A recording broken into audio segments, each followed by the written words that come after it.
Class 11 commerce I welcome you.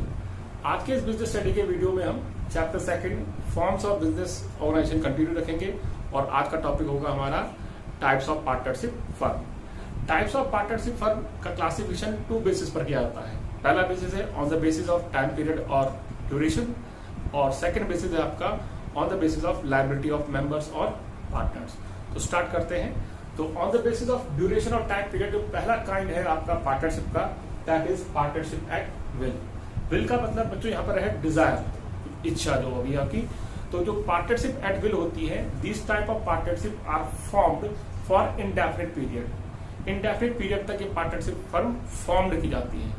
Partnership at will type की जो partnership होती है वो पार्टनर्स के डिजायर्स पर एग्जिस्ट करती है और उनके ही डिजायर पर वो एंड भी होती है। मीन्स वाइंड अप जब करना पड़ता है तो पार्टनर्स अपने डिजायर पर उस पार्टनरशिप फर्म को बंद भी कर देते हैं, वाइंड अप कर देते हैं। कोई भी पार्टनर पार्टनरशिप फर्म को डिसॉल्व कर सकता है सिंपल एक नोटिस देकर कि वो पार्टनरशिप फर्म को छोड़ना चाहता है।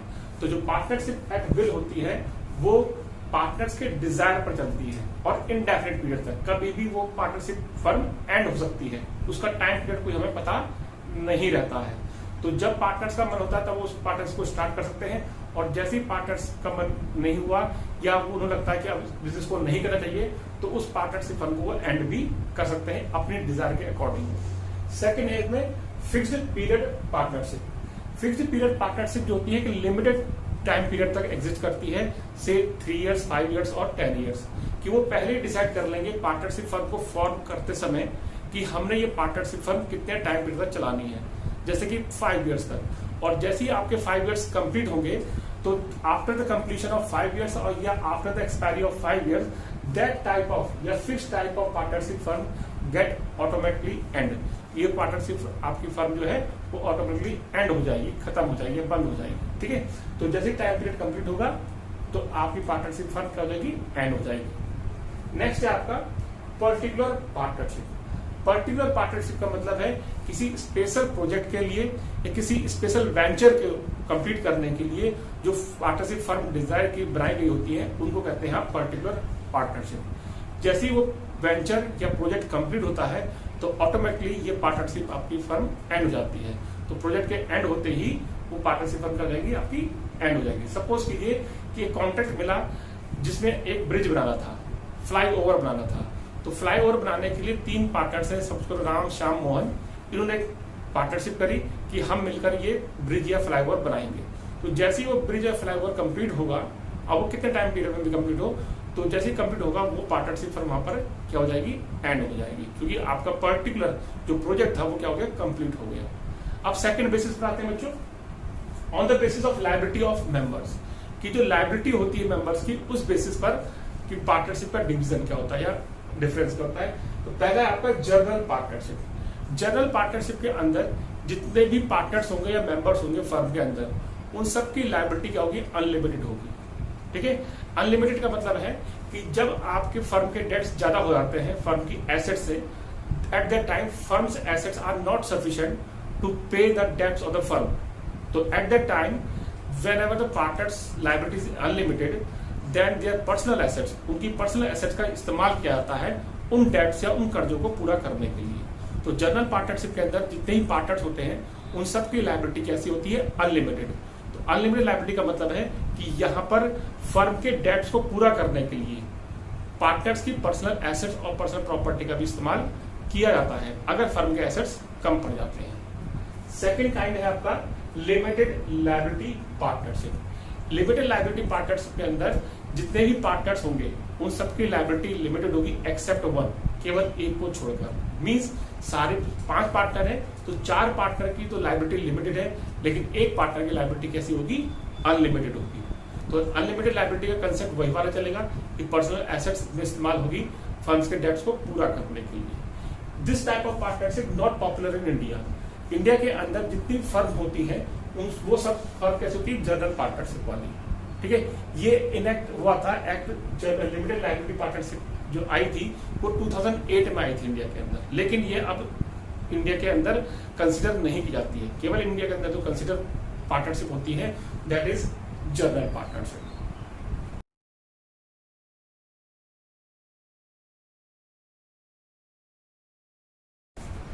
Now come to the next topic बच्चों। नेक्स्ट टॉपिक है आपका types of partners. Generally there are 4 types of partners. First one is active partner, second one is sleeping oblique या dormant partner, third one is secret partner and fourth one is minor partner. तो पहला जो है आपका active partner है। The active partner are those who participate in management, means business management की जितनी meetings होंगी या बिजनेस मैनेजमेंट की जितनी एक्टिविटीज होंगी उसमें वो पार्टिसिपेट करता है। आगे लिखा है हिज लायबिलिटी इज अनलिमिटेड, उसकी लायबिलिटी क्या होगी? अनलिमिटेड होगी। तो अनलिमिटेड लायबिलिटी का फीचर मैंने आपको बताया था कि जब बिजनेस के एसेट्स सफिशिएंट नहीं होते हैं या बिजनेस के एसेट्स आर इनसफिशिएंट टू पे of the debts, then the personal property or personal assets of the partner are used to pay off the debt. That kind of liability is known as unlimited liability. तो active partner जो होगा उसकी liability कैसी रहेगी? Unlimited रहेगी। Next क्या है? He also contributes capital, वो कॉन्ट्रीब्यूट्स भी करेगा कैपिटल, और he also share profit and loss of the business या पार्टनरशिप फर्म। सेकेंड है आपका sleeping oblique dormant partner. Sleeping oblique dormant partner में स्लीपिंग के नाम से आपको पता लगा होगा, स्लीपिंग माने सोना, जो काम नहीं कर रहा है। ठीक है, एक्टिव पार्टनर में बता था who is actively participate in the management, और स्लीपिंग पार्टनर का जो पार्टिसिपेट नहीं करेगा, बाकी सारे फीचर्स वही रहेंगे। तो स्लीपिंग पार्टनर वो पार्टनर होंगे जो मैनेजमेंट की मीटिंग्स में एक्टिवली पार्टिसिपेट नहीं करेंगे, लेकिन he also contributes capital, his liability is also unlimited, उसकी लायबिलिटी भी अनलिमिटेड होगी, और वो प्रॉफिट और लॉस भी शेयर करेगा। तो यहाँ पर लिखा है not participate in the management, liabilities unlimited, contribute capital and share profit and loss. तो दोनों में जो डिफरेंस हुआ एक्टिव पार्टनर और स्लीपिंग पार्टनर में ये हुआ कि एक्टिव पार्टनर तो पार्टिसिपेट करेगा मैनेजमेंट में, और स्लीपिंग पार्टनर पार्टिसिपेट नहीं करता मैनेजमेंट की एक्टिविटीज में। तो ये दो डिफरेंस है, बाकी सारे फीचर्स दोनों के सेम रहेंगे। थर्ड है आपका सीक्रेट पार्टनर। सीक्रेट का वर्ड का मतलब ये गुप्त, जिसके बारे में किसको पता ना हो। तो सीक्रेट पार्टनर वो पार्टनर होते हैं जिनका एसोसिएशन, जिनका लिंक फर्म के साथ है, ये किसी दूसरे आउटसाइडर को पता नहीं होता है। तो उसमें लिखा है the relation with the firm is not known to outsider. जो सीक्रेट पार्टनर है उसका जो रिलेशन होगा फर्म के साथ वो किसी आउटसाइडर को मालूम नहीं होगा, मीन्स उसका नाम हमेशा सीक्रेट रखा जाएगा फर्म के अंदर, किसी आउटसाइडर को मालूम नहीं होगा कि सीक्रेट पार्टनर कौन है। ठीक है, ही ऑल्सो कॉन्ट्रीब्यूट कैपिटल, लेकिन फीचर वही रहेंगे कि कैपिटल भी कॉन्ट्रीब्यूट करेगा, actively participate in the management, his liability is also unlimited and he shares profit and loss of the business. Now come to the next one. The last type of partner is nominal partner. Nominal partner बच्चों real partner नहीं होते firm के अंदर, their name only used by the firm for the benefit of the firm. उनका नाम इस्तेमाल होता है फर्म के बेनिफिट के लिए। अभी इससे पहले हमने सीक्रेट पार्टनर पढ़ा था, उसमें नाम डिस्क्लोज नहीं करते आउटसाइडर को, लेकिन यहां पर जो है जो नॉमिनल पार्टनर है वो पार्टनर भी नहीं है, फिर भी उसका नाम लिया जाता है, फर्म के साथ जोड़ा जाता है for the benefit of the firm. ठीक है, तो नॉमिनल पार्टनर आपके रियल पार्टनर नहीं होते, सिर्फ उनका नाम का इस्तेमाल किया जाता है। ठीक है, अब जब ये रियल पार्टनर नहीं है तो कैपिटल भी कॉन्ट्रीब्यूट नहीं करेगा, मैनेजमेंट की मीटिंग्स में पार्टिसिपेट नहीं करेगा, मैनेजमेंट की एक्टिविटीज में पार्टिसिपेट नहीं करेगा। ठीक है, इसकी लायबिलिटी भी अनलिमिटेड नहीं होगी। ठीक है, ये प्रॉफिट एंड लॉस भी शेयर नहीं करेगा, लेकिन ये तब लायबल हो जाएगा जब इसका नाम इस्तेमाल किया जा रहा है और फर्म उस डेब्ट्स को पे ऑफ करने में फेल हो जाती है। ठीक है, तो स्टार्ट करते हैं। They are not the real partners of the firm, ये फर्म के रियल पार्टनर नहीं होते हैं। They do not contribute any sort of capital, कोई भी कैपिटल कॉन्ट्रीब्यूट नहीं करते हैं। Do not participate in the management, do not get share in profit and loss, profit and loss में भी इनका शेयर नहीं होता है। They only lends their name, ये अपना नाम सिर्फ देते हैं for the benefit of the firm, firm के बेनिफिट के लिए, मीन्स फर्म इनका नाम का इस्तेमाल करती है, यूज करती है अपने बेनिफिट के लिए। अब यहां पर इंपॉर्टेंट बात है, ध्यान सुनेंगे। He is liable to outsider, ये आउटसाइडर के लिए लायबल होंगे, दे हो जाएंगे फॉर द डेब्ट्स, उस कर्जे के लिए विच आउटसाइडर हैव गिवन, जिस कर्जे को आउटसाइडर किसी बाहर वाले ने दिया है, किसको? फर्म को, believing he is a partner, कि वो पार्टनर है जिसका नाम आप इस्तेमाल कर रहे हैं, जबकि वो रियल पार्टनर नहीं है। तो वो पर्सन जिसका नाम इस्तेमाल कर रही है फर्म अपने बेनिफिट के लिए, उसको सोचकर किसी बाहर वाले ने आपको कुछ डेब्ट्स कर्जा दे दिया है और उस डेट को चुकाने के लिए आपकी फर्म फेल जाती है, तो दैट पर्टिकुलर पर्सन जिसको हम नॉमिनल पार्टनर पढ़ रहे हैं वो भी इसको चुकाने के लिए लायबल हो जाएगा। अब नॉमिनल पार्टनर के टू टाइप्स हो जाते हैं, nominal partner by estoppel and nominal partner by holding out. ठीक है, अब यहाँ पर मैंने बोला वो रियल पार्टनर नहीं होते हैं, उनका सिर्फ नाम इस्तेमाल करते हैं। तो जो उनकी एक्टिविटीज है उनके आधार पर ही हमने इनको डिस्क्राइब कर दिया टू काइंड्स में, कि पहला है पार्टनर नॉमिनल पार्टनर बाय एस्टुपल और सेकंड है nominal partner by holding out. आप बच्चों ध्यान सुनेंगे, ये केस स्टडी के आधार पर इनको हम डिवाइड कर देंगे। सपोज कीजिए आप किसी फर्म के अंदर पार्टनर हैं और आप अपने दोस्त को ले जाते हैं बैंक में लोन लेने के लिए, आपकी फर्म को लोन चाहिए। ठीक है, अब आपका दोस्त जिसका नाम एक्स है वो बैंक मैनेजर से बात कर रहा है आपके साथ जाकर। ठीक है, और बैंक मैनेजर को बता रहा है कि भाई लोन सैंक्शन कर दो, हमारी फर्म है, हम बहुत अच्छा काम करेंगे। तो बैंक मैनेजर उसकी बात सुन रहा है, तो बैंक मैनेजर सोच रहा है कि आपका फ्रेंड आपकी फर्म के अंदर पार्टनर है, जबकि रियल में वो पार्टनर नहीं है। ठीक है, लेकिन आप इस्तेमाल कर रहे हैं उसका नाम, अपने साथ ले जा रहे हैं उसको कि मुझे लोन सैंक्शन हो जाएगा। अब यहाँ पर बैंक मैनेजर ने उसकी आपके फ्रेंड की बात सुनकर लोन सैंक्शन किया। ठीक है, तो अब वो लोन के लिए लायबल होगा अगर आपकी फर्म फेल हो जाएगी।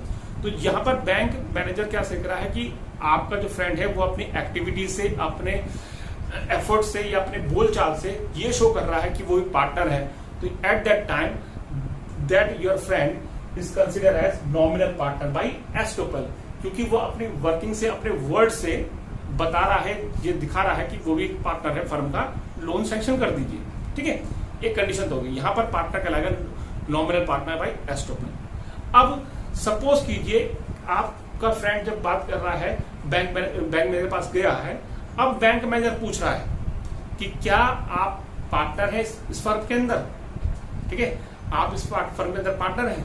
अब आपका फ्रेंड डिनाई नहीं कर रहा है, मना नहीं कर रहा है। ठीक है, तो अब यहां पर आपका फ्रेंड बन जाएगा nominal partner by holding out. ठीक है, क्योंकि जब कोई दूसरा पूछता है उस पर्सन से जो नॉमिनल की कैटेगरी में है कि क्या आप पार्टनर हैं, और वो डिनाई नहीं करता है, ठीक है, तब वो पर्सन जो जिसका नाम आप यूज कर रहे हैं वो बन जाएगा nominal partner by holding out. ठीक है, कि पहला हमने क्या पढ़ा कि जब आपका फ्रेंड जो कि पार्टनर नहीं है, उसे नॉमिनल मान रखा है आपने, वो अपनी एक्टिविटी से ये शो करता है कि वो पार्टनर है, तो at that time he becomes nominal partner by estoppel. अब आपका फ्रेंड बैंक में है और बैंक मैनेजर पूछ रहा है आपके फ्रेंड से कि क्या आप पार्टनर हैं इस फर्म के अंदर। अब आपका फ्रेंड डिनाई नहीं कर रहा है। ठीक है, तो अब आपका पार्टनर फ्रेंड बन जाएगा nominal partner by holding out. Hope so बच्चों आपको ये टॉपिक समझ में आया होगा, अच्छे से पढ़िएगा, समझिएगा। इससे रिलेटेड नोट्स मैं डिस्क्रिप्शन में लिंक भेजूंगा। Thank you.